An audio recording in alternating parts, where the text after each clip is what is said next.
Эбигейл. Режиссеры Мэттью Беттинелли и Тайлер Джилет сняли увлекательную черную комедию под названием «Я иду искать».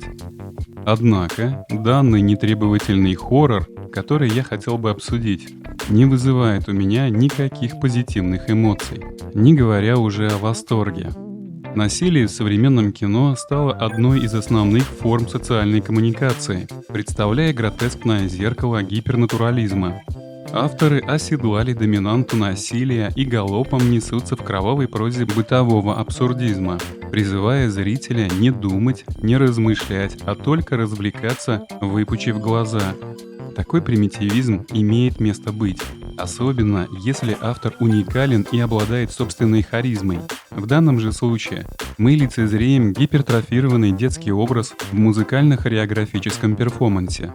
И как мы видим по положительным отзывам подростков и повзрослевших Питеров Пенов, такой подход находит отклик, и мы слышим оглушительные возгласы восхищения.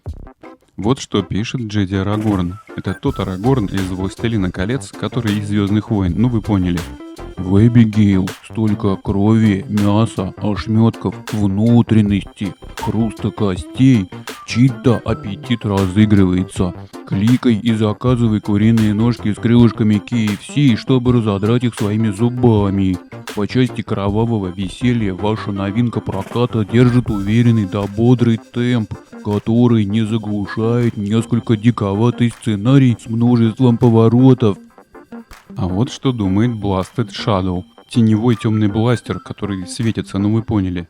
Все же хочется похвалить авторов за энтузиазм, за подачу идеи о выживании в замкнутом пространстве старого дома с маленькой опасностью. Одновременно эта идея по доставке жертв звучит свежо. Но не стоит переживать, пубертатный период проходящий, хотя и может затянуться.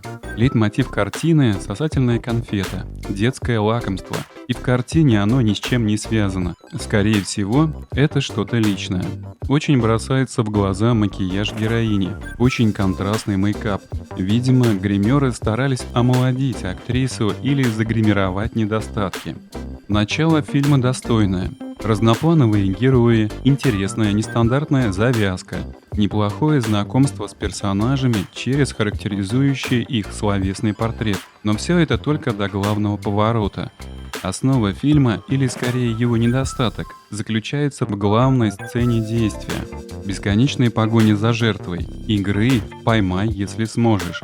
Они слишком примитивны и в реализации, и в задумке. Спасает ситуацию редкий юмор, но его катастрофически не хватает. Не хватает тонкого юмора, чтобы замаскировать прямолинейность и простоту. Хоть и говорят, что краткость или простота – это сестра таланта, но в данном случае это характеристика иного порядка, это скорее изъян. Актерскую игру хвалить не хочется. Постановщики слишком увлечены демонической беготней, юной психопатки за взрослыми аутсайдерами. За основу сюжета позаимствован элемент из сериала «Извне» – шкатулка с танцующей балериной. Ну хоть кого-то вдохновила эта мистическая Санта-Барбара с бессвязным концептуальным нагромождением недоразвитых идей, которые даже сами авторы не в состоянии разобраться. Сильно выделяется Дэн Стивенс, исполнивший роль бывшего полицейского. Его персонаж обладает излишней невротичностью. Видимо, постановщики судорожно придумывали обосновать его скрытый антагонизм, но кроме раздражающих истерик, они ничего лучше не нашли. На втором месте по значимости находится Мелисса Баррера. Как я уже упоминал, ее вызывающий макияж и крупные планы – это эстетическое насилие. Впрочем, боль – это база этой кровавой драмы, сакральный характер всего происходящего. Играет она свою роль достаточно умеренно, если вообще можно так выразиться. Ее персонаж проявляет наблюдательность, решительность, а чуткость и чувство вины убедительно оправдывает авторское решение. Третьим по значимости персонажем является Эбигейл. Молодая актриса Алиша Вейер очень постаралась, и ее усердие заметны. Умение грациозно изгибаться и постукивать вставными клыками может далеко не каждый подросток. К сожалению, ее игра проседает в тот момент, когда она открывает героям суть происходящего, но в остальном она проявляет себя как энергичная и многообещающая актриса и хорошо справляется с режиссерским заданием.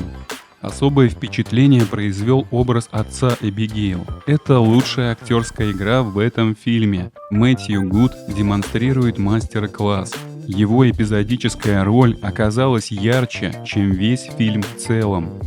Джанкарло Эспозито, несомненно, украшает историю, но его экранное время небольшое и роль невыразительная. Кевин Дюрант наделен легким слабоумием. Ангус Клауд немного провокативен, а Уильям Кэтлетт – дисциплинированный солдат. Просмотр этой картины лично для меня можно сравнить с бессмысленным подвигом Сизифа. Я сожалею о потраченном времени на этот непринужденный кровавый балет, в котором отсутствует способность к переживанию и даже к самой мысли.